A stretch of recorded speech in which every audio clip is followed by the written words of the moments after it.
증명해내야 돼요. 어떤 것들이 반도체, 조선, 방산, 원전은 뭐 아직은 아니더라도 네. 전력 인프라 이런 쪽들이 내년도에 이 실적들을 증명해내야 됩니다. 그러니까 400조라고 예측을 하는 거는 아까 저 그 아이비들의 업종도 봤지만 대부분은 반도체가 중심을 그냥 꽉 잡고 있고 그렇죠. 그 다음에는 우리가 그동안 4,000포인트까지 증시를 떠받쳤었던 조방편, 조선방산 변압기, 맞습니다. 전력설비 예. 요쪽 기본으로 깔고 가고 그 뒤쪽에 나오는 애들이 좀 아이비마다 좀 다른 것 같아요. 네. 뭐 어디는 2차 전지 넣고 화장품 넣고 밸류업 바이오, 넣고, 예. 레저, 밸류업 예. 이런 것들 넣는 것들이 그래서 일단은 그 좀 큼직큼직한 종목들이 실적을 증명을 해내는 한 해가 돼야 됩니다. 한 해가 돼야 됩니다. 이제는 그렇고요. 그러면 어떻게 되느냐? 역시 이제 이거는 삼성전자, SK하이닉스 분기별 영업이익 컨센서스 추이인데, 자 이거가 굉장히 재밌는 거예요. 이거 재밌는 표가 하나 나왔는데, 네. 주도업종의 AI 확장성이라는 겁니다. 주도업종의 확장성인데 AI가 이제 주도가 되는 거고 온디바이스부터 소프트웨어, 데이터 센터, 칩, 피지컬, 의료가 되는 거고 오른쪽부터 가볼까요? 데이터 센터 하면 인프라, 냉각, 전력. 저는 이 중에서 가장 지금 민준앵커는 어떤 게 가장 하나를 골라라. 와. 선택지 없어. 하나를 골라라. 라고 하면 어떤 걸 선택하겠습니까? 너무 저요? 뜬금없는 질문인가요? 와우. 다 마음에 하나를 드시나? 골라라?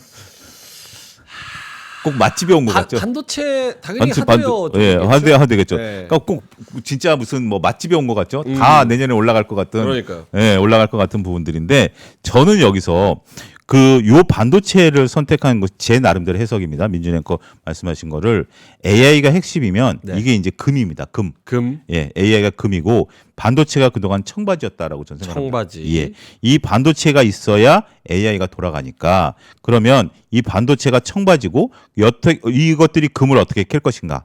이게 이제 부분들인데 곡괭이. 곡괭이 같은 거죠. 네. 곡괭이하고 이제 실질적으로 금이 이제 나오겠죠.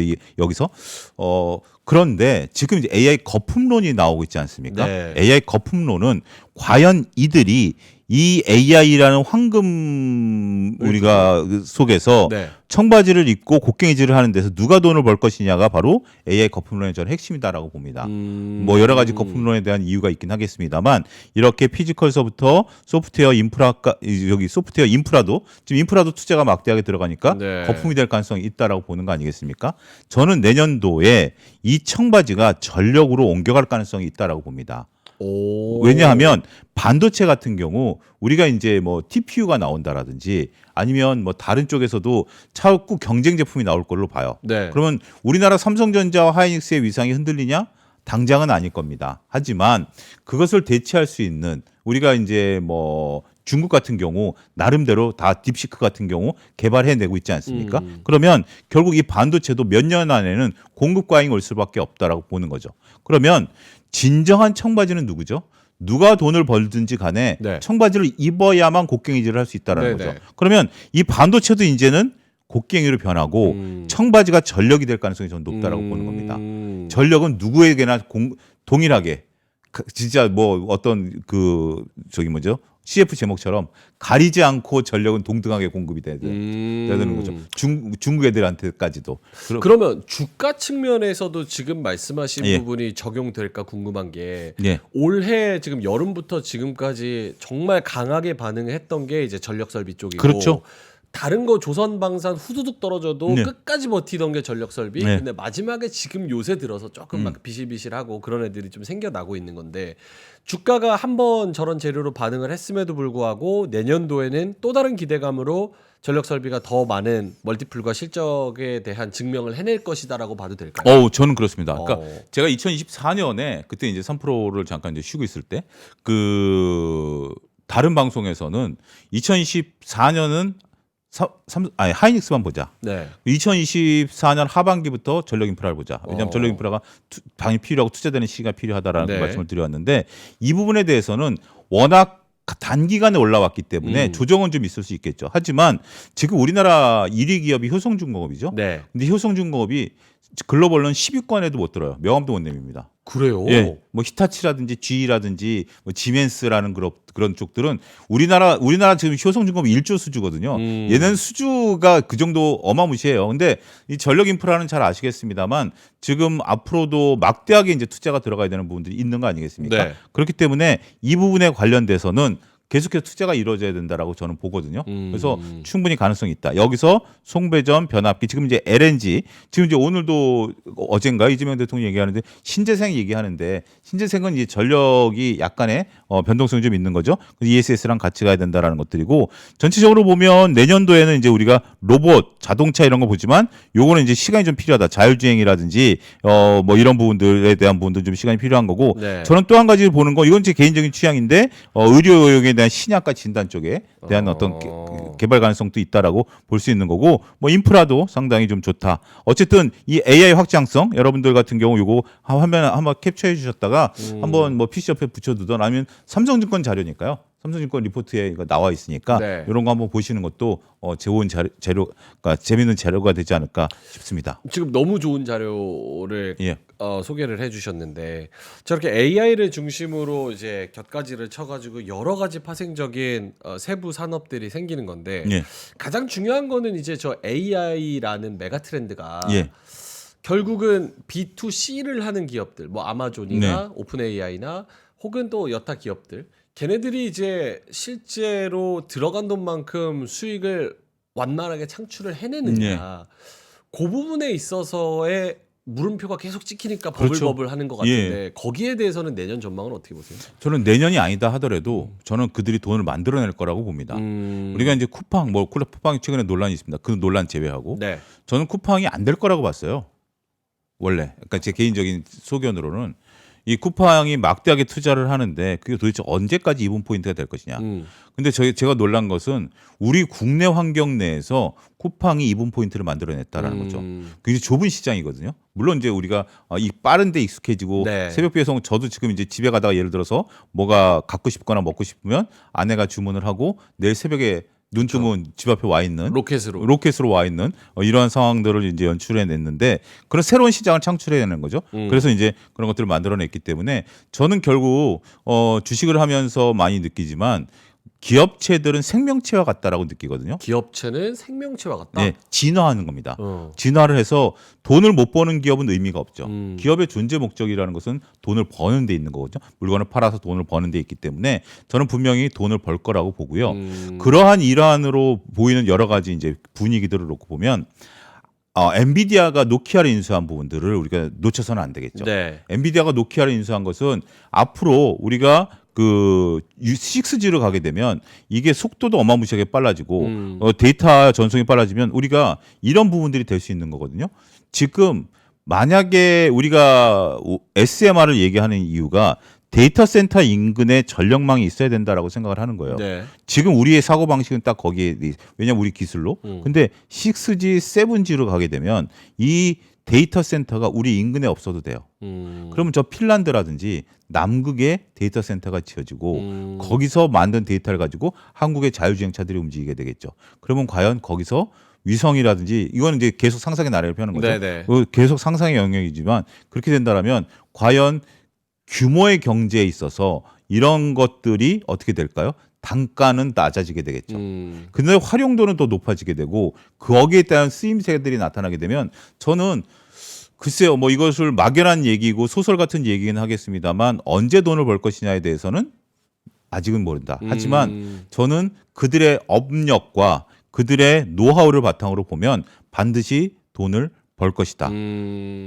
그러면 지금 소장님 이야기를 쭉 종합을 해봤을 때는 내년은 이 기대를 받는 촉망받는 이 기업들이 얼마만큼 현실로 쫓아가가지고 이 상상의 나래들을 구현해내거나 혹은 구현해내는 단 청사진을 내느냐에 대한 원년이 그렇죠. 되겠네요. 우리가 이제 뭐 저기 그 항상 기업들의 실적을 보면 그렇게 보지 않습니까? 기업들의 실적도 보지만 그 기업들의 실적 발표가 끝난 다음에 항상 나타나는 그 가이던스를 보잖아요. 그런 가이던스를 보게 된다라면 충분히 내년도에는 그런 가이던스를 제시하는 기업들이 나올 거라고 봐요. 네. 더군다나 그 역할을 빠르게 하는 것이 거품론이라고 봐요.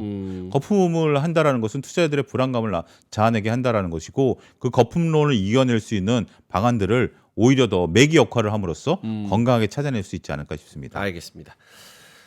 요거 짧게만 하나 예. 여쭤봐도 될까요? 아까 삼성증권 그 리포트에서 예. 글로벌 IB 예. 그 전망 예. 그거 페이지 한번 보여주시면 그러니까 소장님 개인적인 의견이 궁금해서 예. 아마 여쭤보는 겁니다.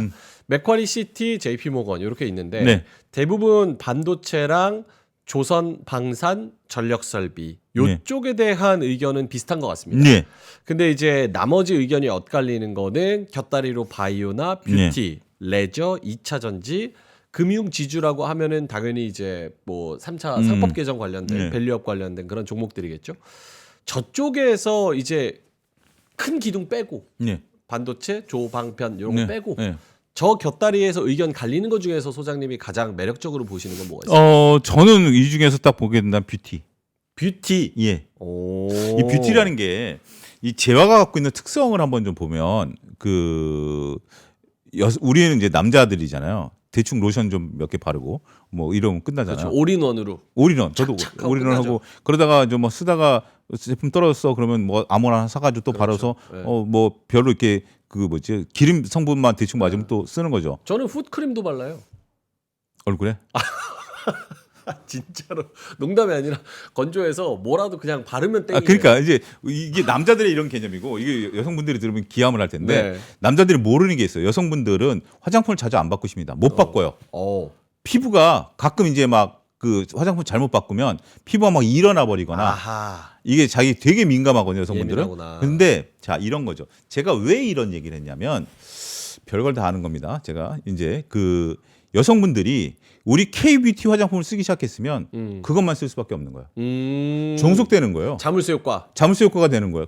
그래서 이 자물쇠 효과가 한번 풀렸던 게 중국이 코로나 때였죠. 그러니까 중국 사람들이 우리나라 화장품을 쓰다가 코로나 때 우리나라 화장품이 못 들어가니까 화장은 해야 되죠. 화장을 이제 우리 화장품을 못 쓰니까 뭐를 썼냐면 로컬 화장품을 쓰기 시작했어요. 그러다 보니까 괜찮은 거예요. 근데 로컬 화장품을 쓰다가 다시 한국 화장품을 쓸 이유가 없는 거죠. 익숙한 뭐 땡땡땡 화장품을 네. 쓰는 거죠. 그러다 보니까 우리가 중국에서 박살이 나버린 거예요. 순식간에 박살 나버린 거예요. 근데 이것이 지금 미국에서 팔리고 동남아에서 팔리기 시작했다라면 이 매출은 어마무시하게 늘어나는 거죠. 그러면서 야 너도 써봐. 그랬을 때 기존 화장품이 마음에 안 들었는데 그래서 여성분들 요 겨드랑이 밑에다 테스트 한번 해보잖아요. 네. 온몸에 두드러기 나나 안 나나. 하여튼 그런 부분들이 있기 때문에 이것은 침투 효과가 있게 되면 굉장히 저는 이 부분에 대한 호황은 있다라고 보여집니다. 뷰티 쪽. 네.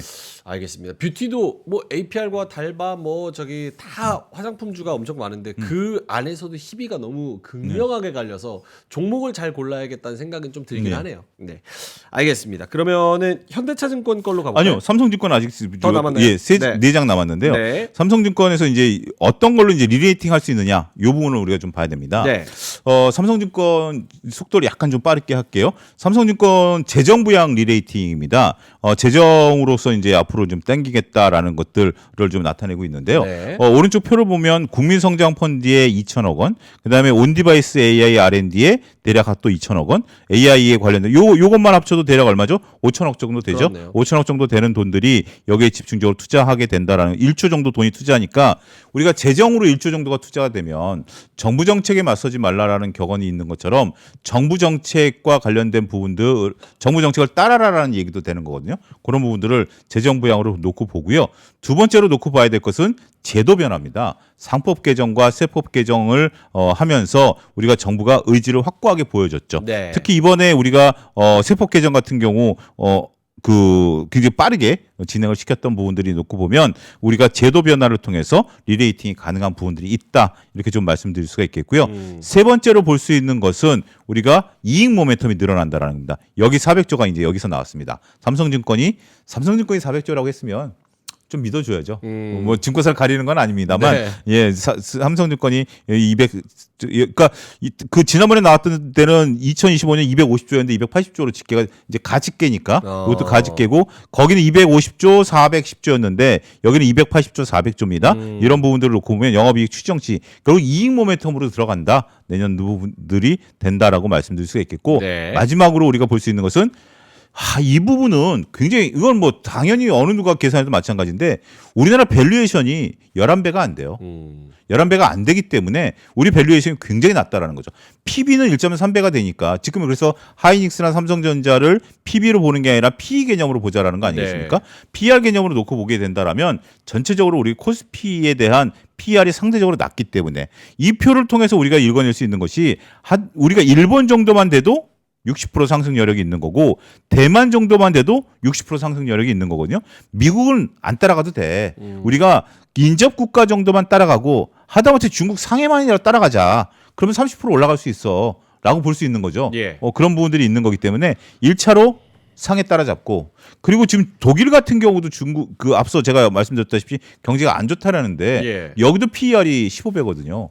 그러면 앞으로 이 부분에 대한 밸류 가치에 대한 리레이팅은 충분히 조금 나타날 수 있다라고 보는 겁니다. 정말 짧게만. 그러면 소장님 개인적인 생각으로는 지금 오늘도 이제 업무 보고 금융위 통해 가지고 활성화 정책에 대한 여러 가지 이야기들을 나눴는데 네. 그럼에도 불구하고 아직도 코스피가 10배, 11배를 못 넘는 핵심적인 이유는 뭐라고 보세요?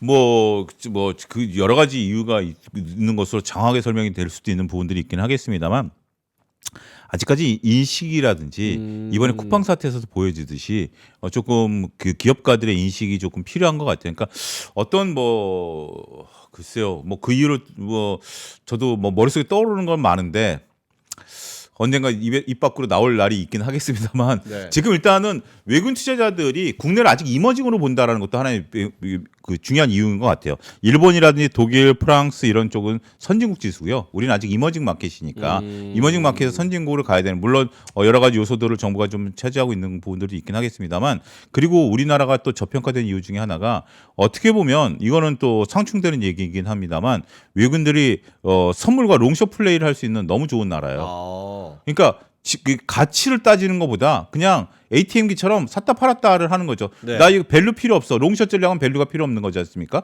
그런 전략들을 너무 쉽게 펼치는 것도 그러다 보니까 가치 투자자들 입장에서는 답답한 거죠. 네. 이 주식이 정말 좋아. 그럼 내가 가치 투자를 해놨어. 그랬더니 괴리율이 벌어진다고 롱숏으로 또 샀다 팔았다 해버리네. 그러면 내가 여기서 왜 있지? 딴 데 가지라고 그러네요. 하는 것도 하나의 또 중요한 이유가 될 수도 있지 않을까 싶습니다. 약간 뭐 개인 투자자 입장에서는 뭐 놀이터 롱숏 전략으로 그렇게 놀이터처럼 네. 이용하는데 내가 하나의 장난감으로 이용되는 것 같은 그렇죠. 그런 약간 비논리적인 상황들이 펼쳐지니까 그런 부분도 있는 것 같고요. 알겠습니다. 그래서 삼성증권 쪽 리포트에 대한 이야기는 여기까지 해보고요. 네.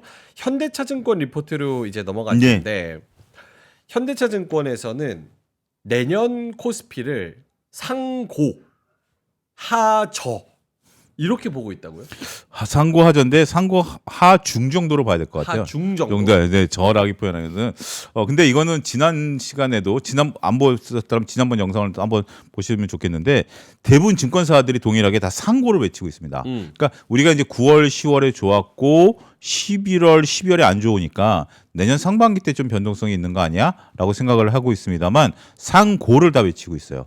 그리고 저가 됐던 중이 됐던 외치는 이유 중에 하나가 결국 미국의 중간 선거의 불확실성이다라는 거죠.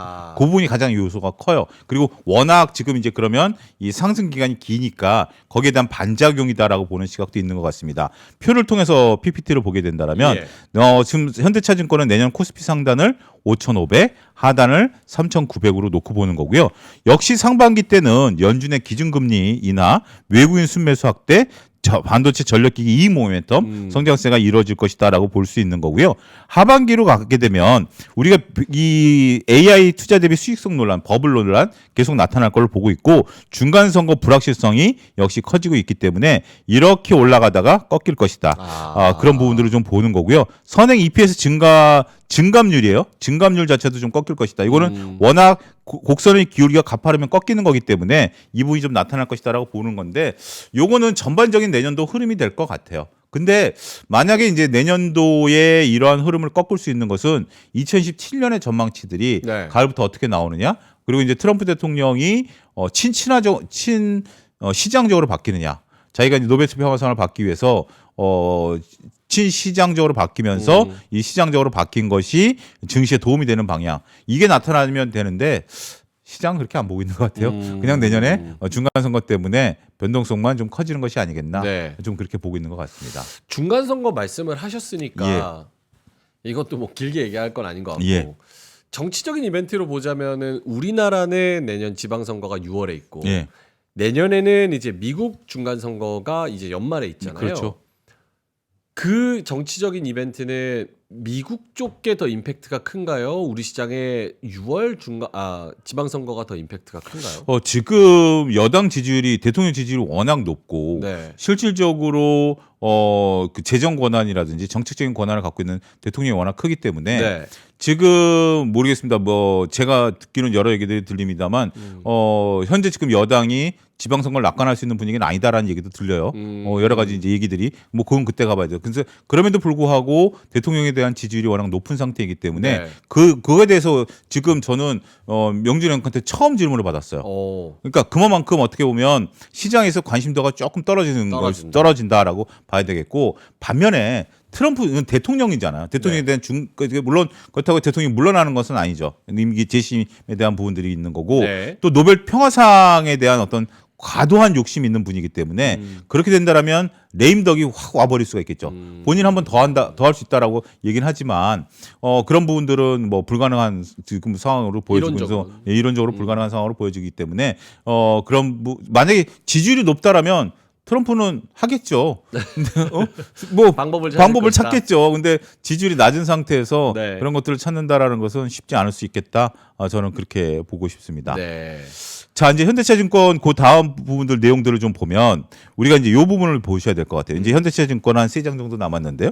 현대차증권은 이제 밸류에 대한 부분들을 놓고 보면 현재 ROE가 낮은 밸류를 이야기하고 있다. 우리 ROE가 워낙 낮은 수준에 있기 때문에 상대적으로 그리고 배당 성향이 낮다.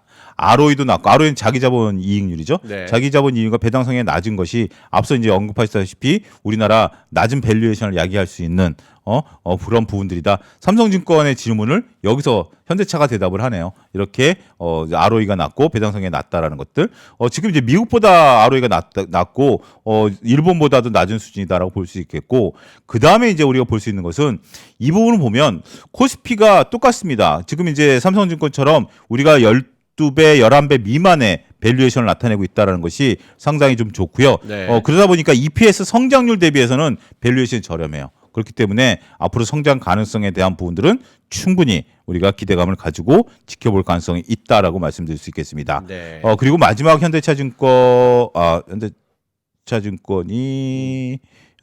보면 이 부분을 놓고 보면 요게 이제 교수님께서 그 100분 토론, MBC 100분 토론 나가서 논쟁이 됐었던 부분들인데 네. 외국인 지분율이 지금 역대급으로 역대급이라기보다는 굉장히 좀 낮은 수준이에요. 굉장히 낮은 수준이기 때문에 이제 그분은 이거 낮은 수준이 고점까지 외국인들이 들어올 거다라고 말씀을 하셨대요. 저도 나중에 그 부분만 전해 들었는데 그거랑 좀 얘기가 다르죠. 네. 그러니까 당연히 들어온다라기보다는 낮은 수준에 있다라는 정도로 언급을 해야 되겠죠.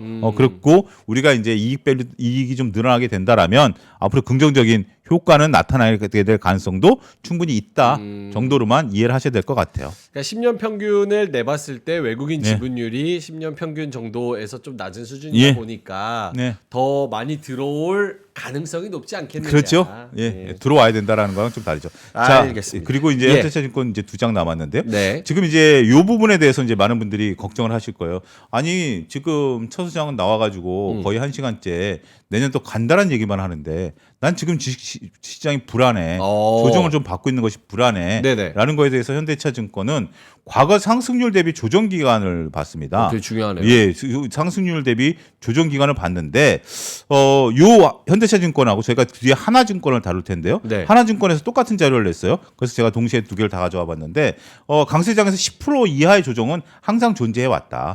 항상 존재해 왔고 대달 2달 정도를 넘지 않았다. 있다라는 부분들을 놓고 보면 지금 이제 이러한 조정이라든지 이런 것들이 끝나갈 가능성이 있다라고 좀 볼 수 있겠고요. 마지막으로 현대차증권 같은 경우 우리가 전체적으로 외국인 우리가 코스피 코스닥 순매수 그러니까 코스피 순매수 기간 동안 코스닥이 상대적으로 약세를 좀 보였는데 네.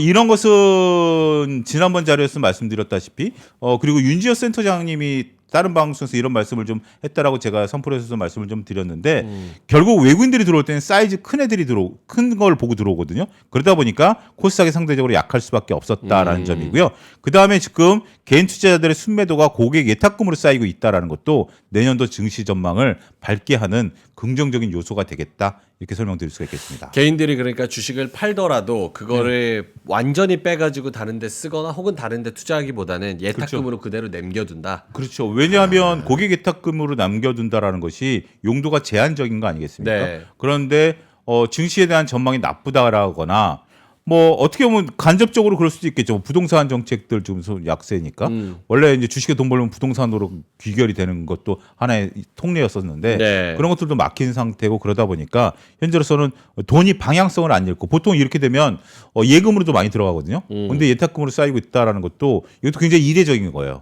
보통 이렇게 되면 원래 이제 증시의 전문가 이제 대가들이 하는 얘기가 돈을 벌면 계좌에 돈 빼라. 그래서 은행에 놔두고 기회가 좋으면 들어가라라는 조언들을 많이 하거든요. 네네. 그것도 저도 그렇게 조언을 많이 해드려 왔는데 지금 상황은 투자자들이 기다리고 있는 거예요. 이거 귀찮아. 클릭만 몇 번 해도 되는데 아니야. 이 클릭하는 것보다 여기 기회가 생기면 언제든지 들어갈래라고 여기서 대기하고 있는 자금이 있다라고 봐야 되겠습니다. 네. 알겠습니다. 삼성증권, 현대차증권 이렇게 살펴봤고요. 마지막으로 이제 하나증권 리포트인데 예. 여기서는 아까 말씀하셨다시피 코스피 내년 이익 전망률 400조, 410조 이렇게 말씀을 해주셨는데 하나증권 쪽에서는 이 코스피의 이익 증가율 요거를 좀 자세히 분석했다고요? 예, 그렇습니다.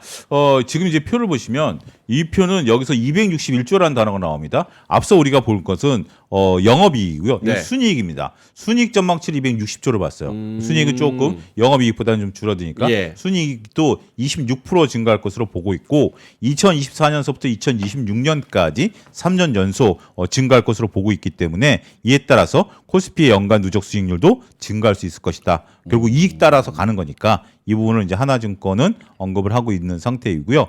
두 번째로 이제 리포트를 보면 이것도 그런 거예요. 앞서 조금 전에 현대차에서 봤듯이 그 상승 이후의 조정 기간입니다. 상승 이후의 조정 기간을 놓고 보면 역시 그렇게 조정률 하락률이라든지 조정 기간이 길지 않았다라는 점도 상당히 중요한 부분들이었고요.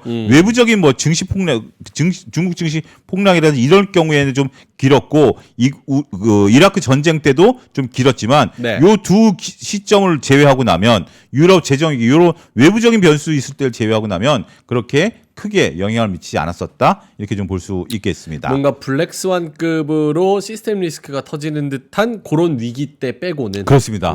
그런 부분들을 좀 볼 수 있을 것 같고요. 그 다음에 이제 하나증권 같은 경우 올해 이제 2001 이제 전체적으로 봤을 때 코스피 급락 이후의 상승은 밸류에이션 상승이 주도하겠지만 이익 증가에 의존한다라는 것이 정석이다라는 겁니다. 제가 계속 이번 시간에 강조하고 있는 것이 내년도 이익이 증가한다라는 것이거든요. 그래서 앞서 PR이 낮은 부분들이 그것도 얘기를 했습니다만 PR이 낮는다라는 것은 이거는 어떻게 보면 느낌이거든요. 우리가 그 똑같은 것이다라고 하더라도 기분이 좋을 때는 다소 흥분감이 좀 있는 것이고 네. 기분이 좀 덜하면 흥분감이 낮아지는 거기 때문에 단지 순이익은 이 흥분감하고는 다르잖아요. 그래서 순이익 기여도가 좀 높아진다라는 것들이 중요한 포인트가 된다라는 점 말씀드리겠고요. 그 다음에 이제 우리가 코스피에서 그럼 반도체를 제외했을 때 순이익 전망치는 267조입니다. 네. 아까 261조에서 167조니까 반도체를 제외하더라도 전체적으로 봤을 때 많은 기업들이 수출을 통해서 이런 것들을 이뤄낼 수 있다라는 것이 매우 고무적이다라고 좀 볼 수 있을 겁니다. 그렇기 때문에 우리가 반도체 제외를 제외한 순이익도 좋다. 그러면 어떤 섹터이겠느냐? 당연히 우리가 그동안 눈이 얘기했던 네. 조선, 방산, 전력 이런 부분들이 되겠죠. 자, 마지막 표가 아니군요. 그다음 근데 이런 것들을 그럼 누가 결정하느냐? 네. 수출이 결정한다라는 수출. 겁니다. 예, 결국 해외에서 돈을 벌어오게 되면 지금 우리가 환율 문제도 서두에도 다뤘습니다만 환율이 떨어지지 않는 이유 중에 하나가 레깅 효과. 그러니까 결국 기업들이 돈을 번 것을 언제 환전하느냐 문제잖아요.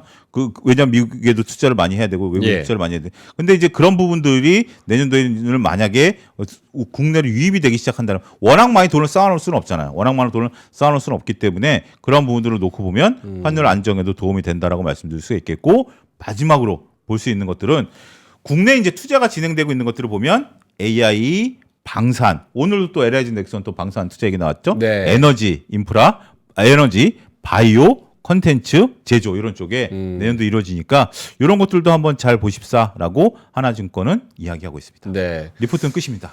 네, 실적 예상치를 저렇게 자세하게 분석을 해놓으니까 내년도 환율 평균을 몇으로 넣어서 저거를 계산을 때려봤을까 요런 게 좀 궁금하기는 하네요. 네. 근데 그거 이제 하나증권 리포트 한번 찾아서 쓱 한번 보도록 하겠습니다. 그러니까 각 기업들이 저도 이제 기획실에서 잠깐 근무를 해봤었습니다만 내년도 지금 사업 계획이 어느 정도 완성이 돼서 회장님한테 보고가 다들 들어갔을 거예요. 각 기업체들이 환율 전망하는데 가장 어려웠을 것 같습니다. 그렇죠. 그거 사실 못 맞추잖아요. 못 맞추는데 예. 10원 왔다 갔다 10원 왔다 갔다 하는 거 가지고 순이익이 기업들이 순이익이 어마무시하게 그쵸. 원가 계산을 다 해야 되니까 옛날엔 그거 다 손으로 계산했을 거예요. 와, 어마어마합니다. 그거 지금은 어떻게 AI 해요? 돌리겠지만 그 손으로 돌렸던 70년대 얘기겠지만 그 참 물론 그렇게까지 지금 환율이 움직이냐 이건 갑자기 불현듯 제 입에서 튀어나온 말이고요. 네. 어쨌든 그런 것들을 지금 연계를 하면 환율이 10원 바뀌면 바뀌는 것이 어마무시하게 바뀌거든요. 그렇죠. 참들 고생들 했겠다라는 생각들이 좀 듭니다. 알겠습니다. 여러 가지 변수가 포함된 계산이니까 그것도 한번 잘 그 받아들이는데 참고를 해보시면 좀 좋을 것 같습니다. 여기에 제가 궁금한 거 한두 개만 예. 좀 여쭤봐도 될까요? 예, 좋습니다. 지금 12월 말로 접어들고 있는 상황에서 정부에서 얘기하는 게 코스피 4천에 발맞추기 위해서 코스닥 활성화 정책에 예, 대한 썰들과 내용들이 계속 나오고 있습니다. 예, 내년 초쯤까지는 그래도 내년 1분기 정도는 이게 사실 코스피도 4천까지 쭉 올라온 게 예, 반도체 실적 좋았고 우리 시장이 워낙 쌌고 예. 거기다가 정부와 대통령이나 저쪽에서 으쌰으쌰 계속 외치니까 쫙 힘을 받아서 올라온 거잖아요. 그렇죠. 코스닥도 그런 현상이 내년 초에 좀 나타날 수 있을까요? 그게 이제 어떻게 보면 우리가 그 임계점이라고 그러죠. 그동안에 이제 코스피가 볼볼 끓고 있다가 외부 자극이 탁 왔을 때 뻥 하고 폭발한 것이 네. 적절한 표현이다라고 말씀을 좀 드릴 수 있겠는데, 그러면 이제 코스피가 지금 코스닥이 끓고 있느냐라고 봐야 되겠죠. 코스닥이 끓고 있는 상태에서 코스닥도 한 대 딱 때려주면 네. 이게 쫙 이제 그런 것들이 이제 되는 임계점이 돼야 되는데 저는 코스닥은 좀 그건 약할 것 같다. 그리고 이제 코스닥에 대해서 어떻게 확인되지 않은 확인된 건지 모르겠습니다. 제가 확인을 못했으니까 확인되지 않은 어떤 다양한 얘기들이 이제 나오고 있음에도 불구하고 그럼에도 불구하고 코스닥 같은 경우는 중요한 것은 이익 모멘텀이 어디서 나타나느냐라는 거예요. 이익 모멘텀이 어디서 나타나냐는 건데 요건 좀 구분할 필요 있는 것 같아요. 코스닥이 코스피처럼 다 올라가기에는 현실적으로 어렵다. 특히 제약바이오는 일부 기업들. 네. 그다음에 이제 2차전지 조금 안타깝죠. 그런데 여기서 이제 두 번째 얘기는 그럼에도 불구하고 코스닥을 내년에 봐야 될 중요 섹터는 IT 부품주들일 거다. IT 부품주들도 코스닥에 상당히 존재를 하고 있거든요. 그렇죠. 그런 기업들 같은 경우는 코스닥이 움직이는 것과 상관없이 외국인들도 선호하는 것이고 더군다나 여기에 막대한 이익 창출 모멘텀이 있을 것으로 저는 보거든요. 그렇기 때문에 그러한 가능성들을 놓고 보면 오히려 코스닥도 코스피처럼 활성화된다. 우리가 피터 린치가 그런 얘기를 했어요. 네. 증시에서 항상 새로운 제2의 땡땡땡을 찾지 말라. 제2의 땡땡땡은 없다. 월가 영웅에 나오는 얘기죠. 월가 영웅에 나오는 얘기이기 때문에 결국 우리는 앞선 것을 보고 제2의 땡땡땡을 찾는 거죠. 동양 고석을 보고 천일 고석을 찾아내고 뭐 자산주를 찾아내고 하는 것처럼 그런 것들을 보기에는 조금 거리감이 있다. 저는 그렇게 말씀드리겠습니다. 근데 말씀하신 내용에 너무 공감이 되는 게 네. 사실은 지금 코스피의 중심축이 되는 섹터 봐도 네. 반도체, 조선, 방산, 변압기 다들 진짜 자신감 있는 숫자가 찍히는 그런 업종들이고 개개별의 기업들이잖아요. 과거 같으면 네. 그 하나가 증시를 이끌었었어요. 네. 네. 근데 코스닥으로 넘어가면 사실 코스닥에 축이 될 수 네. 있는 게 제약바이오, 2차 전지, 반도체 소부장 네. 그리고 밑에 이렇게 기업들. 근데 2차 전지는 업황이 안 좋다는 얘기 계속 나오고 네. 제약바이오는 이제 불확실성이 좀 너무 심해서 싫어하시는 분들이 또 계시는데 대박내는 또 기업들이 있으니까 개별적인 희비가 좀 많이 엇갈리고 뭐 반도체 소부장, IT 소부장은 또 그대로 갈 수 있는 거고. 근데 제약바이오하고 그 뭐죠? 2차 전지를 빼고 나면 아무리 제가 KBT를 얘기하고 뭘 얘기한다 하더라도 지수의 영향력이 없어요. 그러니까요. 우리는 지금 지수도 올려줘야 되는데 지수 영향이 없는. 지금 삼성전자 하이닉스는 뭐 특히 삼성전자 같은 경우 한때 그랬죠. 우리가 또 5만 전자에서 10만 전자 갈 때 삼성전자 같은 경우는 그 HBM의 퀄테스트 통과기가 싹 사라졌어요. 네. 그 전에는 퀄테스트 통과할 거다 사라졌음에도 올라갔잖아요. 그러니까 어떻게 보면 약간 조금 반신반의하는 있지만 지수가 올라가니까 덥석덥석 삼성전자를 사야 되고 지수가 올라가니까 하이닉스를 못 담으니까 얘네들이 SK 스퀘어를 담고 SK를 담고 막 이런 상황까지 올라간 거 아니겠습니까? 예. 그러니까 지수 영향력이 있고 없고도 굉장히 큰 차이가 있다라고 봐야 될 것 같습니다. 이제 슬슬 마무리를 해야 예. 되는데 마지막으로 조금 동떨어진 질문을 네. 하나 드리면서 마무리를 하겠습니다. 예. 왜냐하면 지금 1시간 내내 좋다는 이야기를 많이 했기 때문에 지난번에 똑같은 것 같아요. 1시간 중에 영롱했거든. 55분을 이제 좋다는 예. 얘기를 했으니까 그러면 이제 내년을 준비하시는 우리 시청자 입장에서 조심해야 될 부분 내년 혹시나 뭐 내가 모르는 게 터질까 네. 아니면 뭐고 지금 내가 좀 등한시하고 있는 게 있을까 좀 조심해야 될 부분 마음에 유념해야 될 부분을 하나 좀 생각을 하고 가자면 네. 뭐가 있을까요? 영롱 그런 똑같은 질문, 비슷한 류의 질문. 아, 그래요? 예, 예. 비슷한 질문을 하셨는데 저는 이렇게 대답을 드리고 싶어요. 저녁 시간인데 저기 치킨집 사장님들 매상을 좀 올려드려야죠. 네. 자, 우리가 지금은 보통 이제 조카분들, 뭐 자제분들 계시면서 애들이 공부하겠다 그러는데 저녁 때 야식으로 치킨 사달라면 안 사주겠습니까? 사주죠. 사줘야죠. 공부하겠다는데 얘가 공부하겠다는데 사주죠. 그 다음에 할 일은 뭐죠? 치킨을 먹었으니 사줬으니 성적표를 받아봐야 될 거 아니에요. 네, 그렇죠. 그래서 성적표를 받아왔는데 얘가 치킨 값을 못했어. 네. 그럼 혼내야죠. 네. 근데 얘가 치킨을 사달라는 얘기도 안 했어. 그런데 정말 갑자기 성적이 잘 나왔어. 그럼 어떻게 되죠? 2마리 사줘요. 치킨 사줘야죠. 네. 그렇게 되는 거죠. 지금 증시는 치킨을 한껏 먹은 주가입니다. 오. 지금 뭐 말씀하신 55분 동안 우리 치킨 열심히 먹었어요. 지금 네. 막 치킨 뭐 명신 앵커 지금 막 뭐 흘릴 정도로 지금 막 드셨어요. 네. 먹었는데 이제 내년에는 그러면 각 기업들이 치킨 값을 해야 돼요.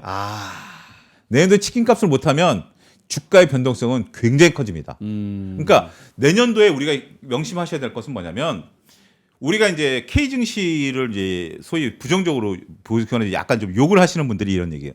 우린 실적 발표 나와도 주가가 빠져. 실적 발표 나와도 뭐 이러는데 지금은 실적 발표가 잘 나온다고 주가가 올라갈 상황이 아니에요. 왜냐하면 치킨을 이미 먹어버렸기 때문에. 아하. 근데 만약에 실적 발표가 나왔는데 실적이 생각보다 못 미쳤다. 그러면 하락 변동성이 확 커질 수가 있어요. APR 생각나요. 네, 내년부터 그런 거 부분들이 더 커질 수가 있어요. 그래서 내년도에는 실적 발표가 나올 때 그런 식 반대로 오히려 갑자기 의외 종목들이 튀어 올라가는 것들이 있어요. 네. 그건 이제 지수 관련 주들은 아니겠죠. 그건 치킨을 안 먹은 주식이겠죠. 그런 부분들이 있으니까 네. 내년도에는 치킨이고요. 올해 연말이고 뭐 특별히 연휴 없으시면 지역 소상공인들을 위해서 오늘 저녁 때 치킨 한 마리씩 드시는 것도 좋을 것 같습니다. 치킨을 먹었으면 뭐 해야 됩니까? 라고 말씀